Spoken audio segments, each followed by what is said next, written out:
From Tridio Media, I'm Father Roderick, and this is the Daily Breakfast.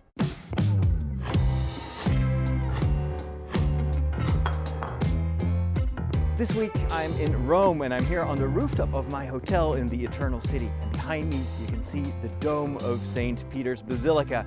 And it's beautiful weather. The sun is shining, the skies are blue. And it's Movie Monday. So today I'm going to share with you my thoughts about the movie Coco.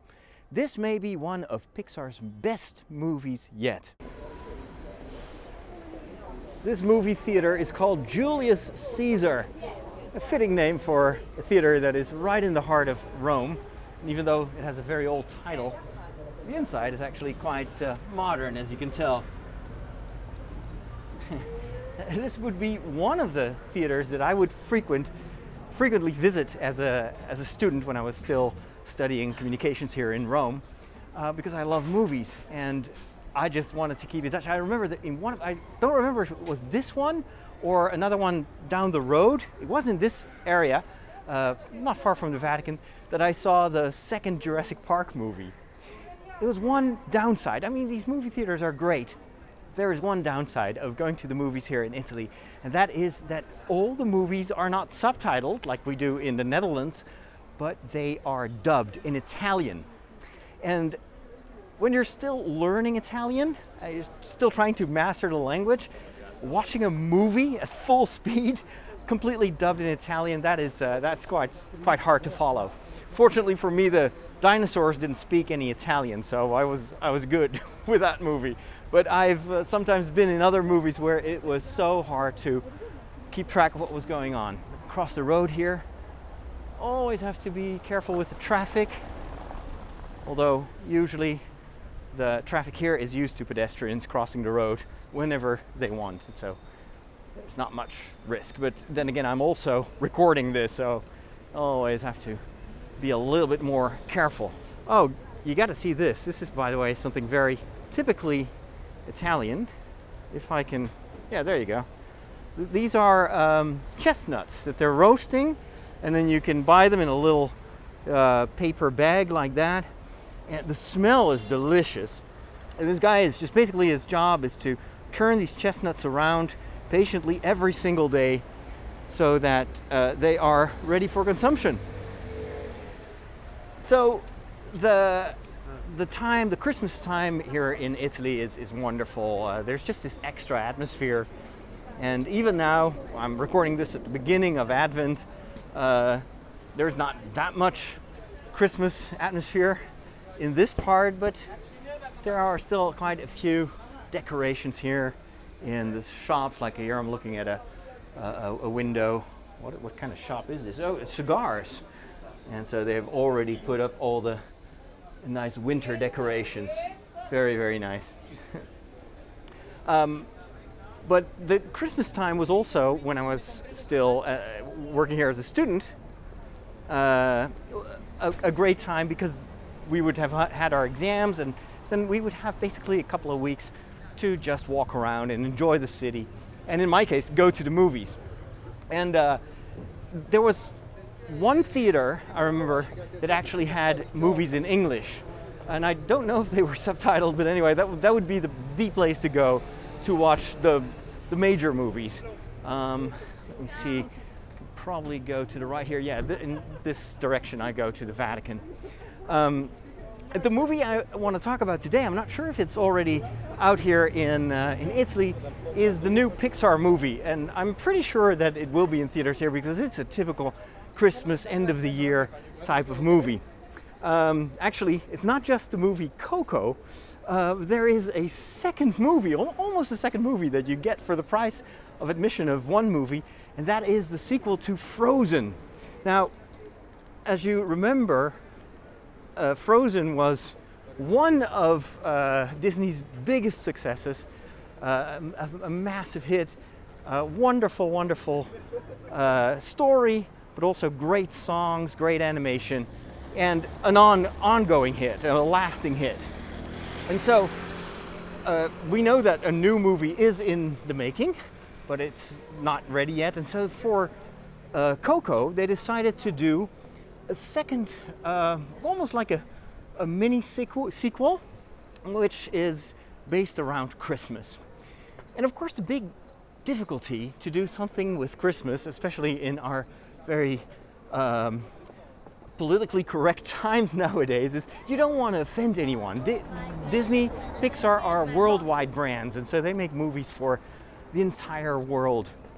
So if they would focus something on, let's say, just a Christian Christmas tradition, then you can bet that a lot of people would feel offended and you would get a lot of negative press.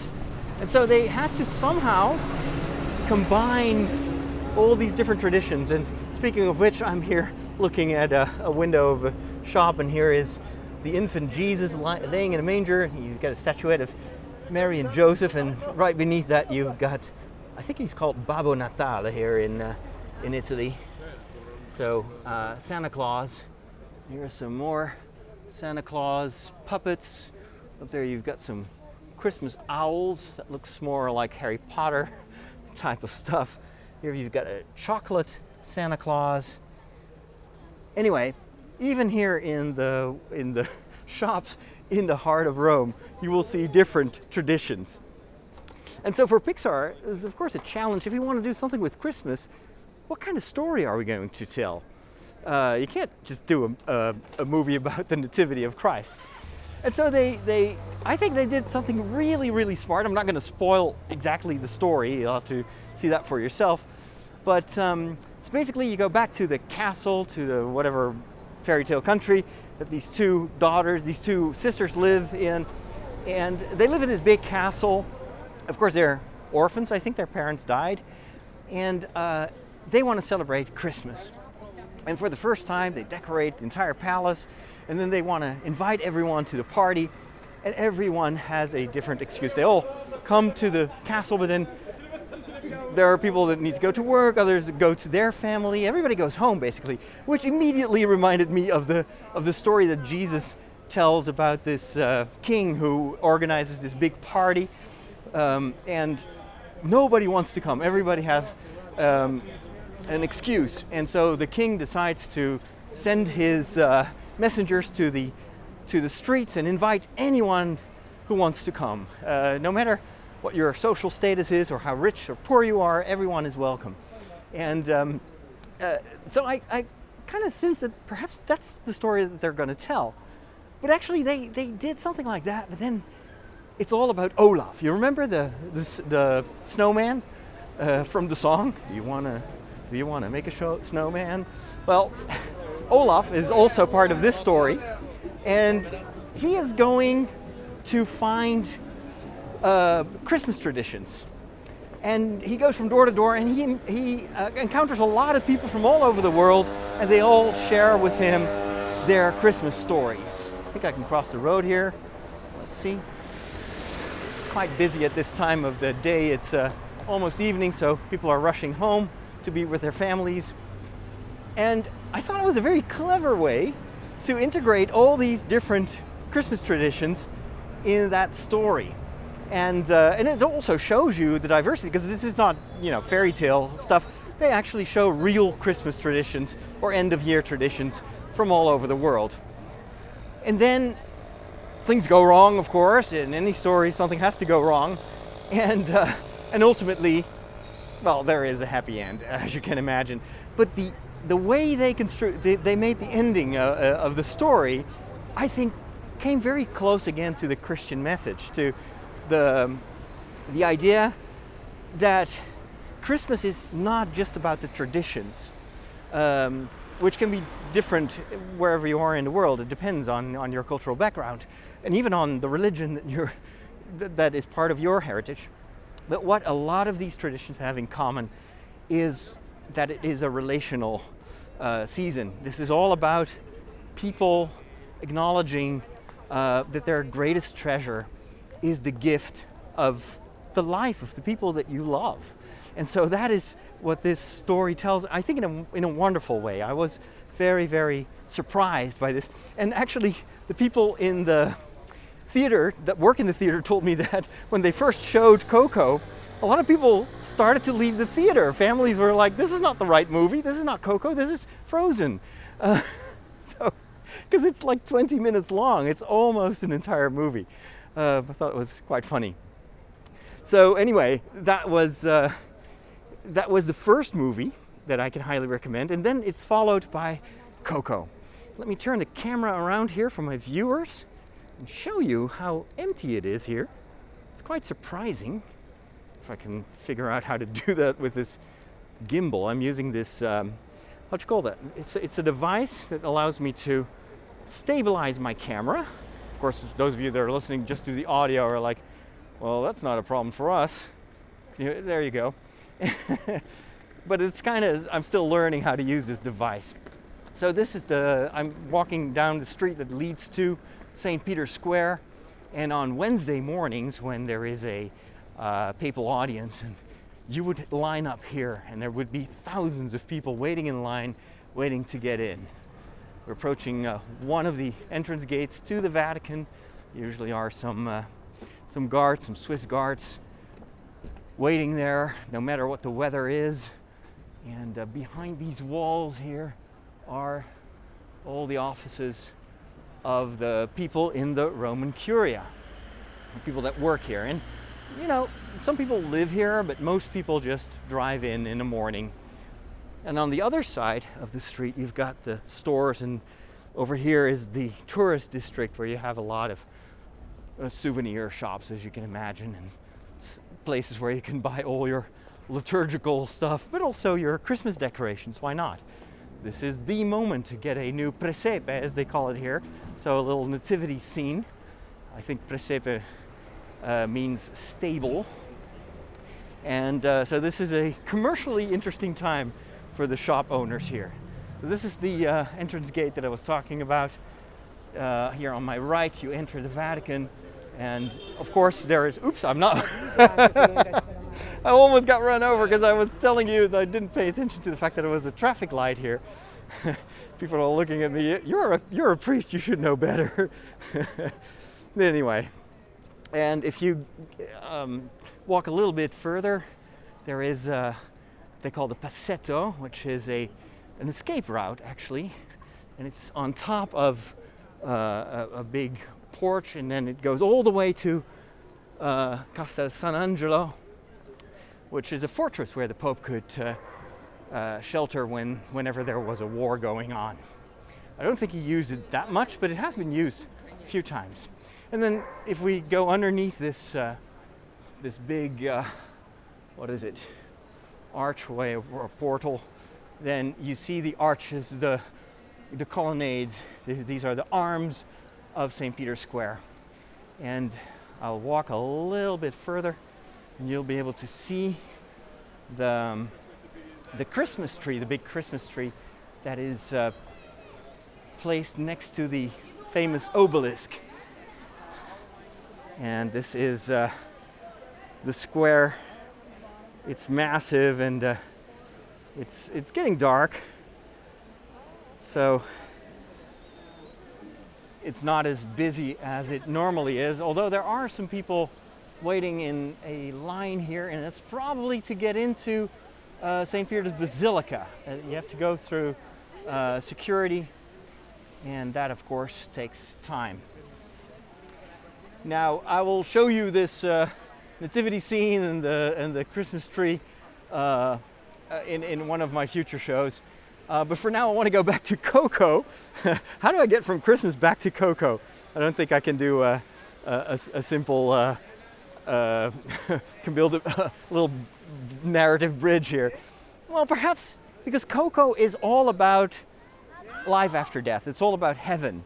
And in a certain way, the Vatican faith is also about heaven, about not just this place here on earth, but also about our eternal life. And Coco tells the story of a young Mexican boy who is enamored with music. He loves to play music, but his entire family is completely anti-music. They hate music. And this has to do with a family history. So back in the days, one of his old grandfathers was a famous guitarist, and according to his family had betrayed the family, had chosen music over family. And so nobody wants to hear about music anymore. this boy can't help himself. He is so in love with music that he wants to somehow, play the guitar and sing and do what his greatest talent and love is. Very recognizable story. But every time the movie seems to go in the direction of a trope, so a story that we've heard, follow your heart, find your music, it changes and it does something different, and it's so well done. What I loved about this movie is the visual aspect of it. It's beautiful. It shows you, of course, kind of like a Disney-fied, Pixar-fied version of the Mexican tradition of the Day of the Dead. But ultimately, this boy crosses over to the world of the dead and goes on an entire adventure that I cannot tell you about because it would spoil the story. But it's a wonderful, wonderful, wonderful story, and it has a heartwarming ending. Made me cry, and I don't cry very often at the movies, although the older I get, the more it seems to happen. And so it is. It's a wonderful, touching story. It also has a beautiful message, and it made me think. This is, of course, the Day of the Dead is the day that you put up. Wow, I wonder what this crowd is doing here. They're probably all leaving St. Peter's Square now. It's possible that the Basilica is closing. I'm not sure.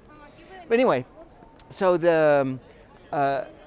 this is based on this tradition that you honor your family heritage by remembering them on the Day of the Dead. Of course, this is very similar to what the Catholic tradition does on All Souls Day. It's remembering the people, but it's not just ancestor, how do you call that, veneration.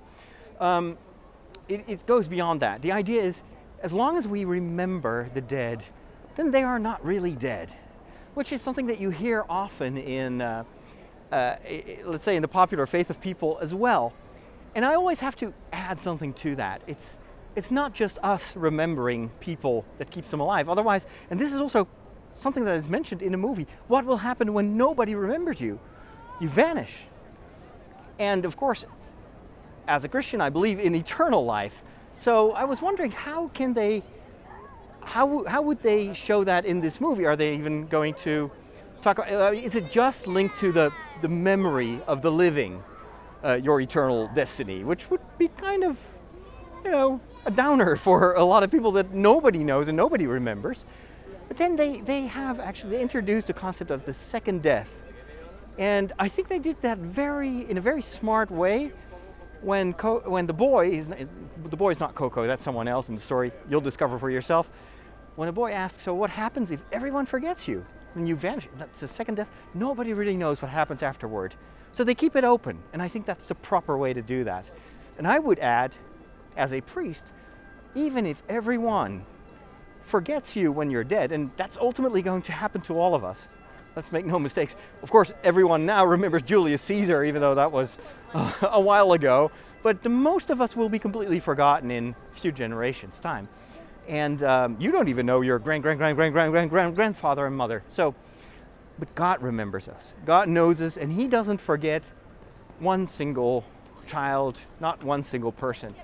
And so you could, I think, say that because God does not forget us, He is the one who keeps us alive. It's His memory. In a certain way, it kind of even comes close to the whole idea of remembrance in the Catholic liturgy, where when we celebrate Mass, the priest says the words of Jesus over the bread and the wine. And Jesus says at the Last Supper, do this to remember me. But it's not just a memory. It goes deeper than that. It is actually, the memory itself makes Jesus present. And not just present while we are thinking of Him, but, really present. And I think that's kind of the idea that I would like to propose also when we die in a certain way. The fact that God remembers us, He makes us present forever, because His memory is everlasting. Anyway, those are very big theological thoughts that I had in the movie while I was watching the movie. And don't let that distract you from enjoying this incredible movie. It is really one of the best stories I've seen.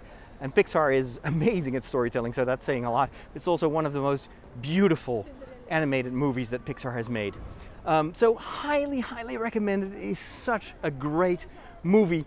And if you are looking for a movie to check out over the Christmas holidays, I would say that is the movie you should watch.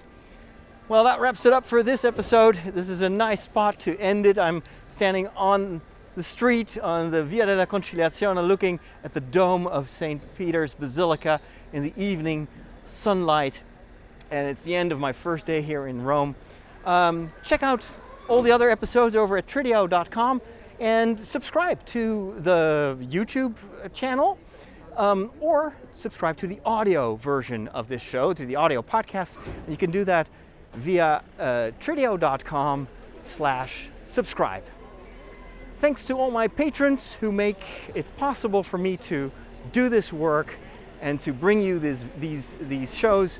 Thank you so much for your support. If you want to help me out, and any help is welcome, check out patreon.com/Father Roderick. That's it. Have a wonderful day, and I will see you soon. Bye-bye.